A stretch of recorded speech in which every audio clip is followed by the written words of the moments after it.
న్యూఢిల్లీ అంతర్జాతీయ చలనచిత్రోత్సవంలో ఖమ్మం యువకుడి గోగినేని ఆకాష్ తీసిన విజ్ఞాన సాంకేతిక నేపథ్య స్వల్ప చిత్రం లూనాకు ప్రతిష్టాత్మక పురస్కారం. సృజనాత్మకమైన విషయాలపై ప్రత్యేక ఆసక్తి కనబరిచేవాడు. తల్లిదండ్రులు గోగినేని కిరణ్ కుమార్, హిమబిందు. దేశ రాజధాని న్యూఢిల్లీలోని భారత మండపం వేదికగా వైభవంగా నిర్వహించిన న్యూఢిల్లీ అంతర్జాతీయ చలనచిత్రోత్సవంలో ఖమ్మం నగరానికి చెందిన యువ దర్శకుడు గోగినేని ఆకాష్ రూపొందించిన విజ్ఞాన సాంకేతిక నేపథ్య స్వల్ప చిత్రం లూనా ప్రతిష్టాత్మక పురస్కారాన్ని అందుకుంది. దేశవ్యాప్తంగా ఎంపికైన పలు చిత్రాల మధ్య లూనా ప్రత్యేక గుర్తింపు సాధించడం గర్వకారణంగా నిలిచింది. ఇప్పటికే ఈ చిత్రం జైపూర్ ఇంటర్నేషనల్ ఫిల్మ్ ఫెస్టివల్ చలనచిత్రోత్సవానికి అధికారికంగా ఎంపికై ప్రశంసలు అందుకుంది. తాజా విషయంతో దర్శకుడు ఆకాష్ సినీ ప్రయాణంలో మరో కీలక మైలురాయి చేరుకున్నాడు.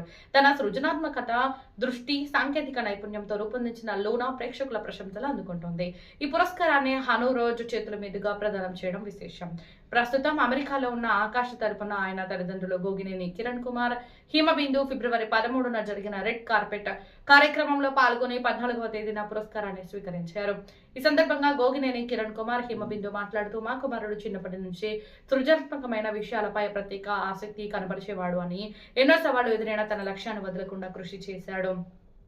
దేశ రాజధానిలో పురస్కారం అందుకోవడం మా కుటుంబానికి గర్వకారణం.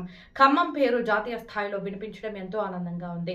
భవిష్యత్తులో ఇంకా ఉన్నత శిఖరాలకు అధిరోహించాలని ఆశిస్తున్నామని తెలిపారు. ఖమ్మం యువ దర్శకుడి ఈ విషయంపై కుటుంబ సభ్యులు, స్నేహితులు, నగర ప్రజలు హర్షం వ్యక్తం చేస్తున్నారు.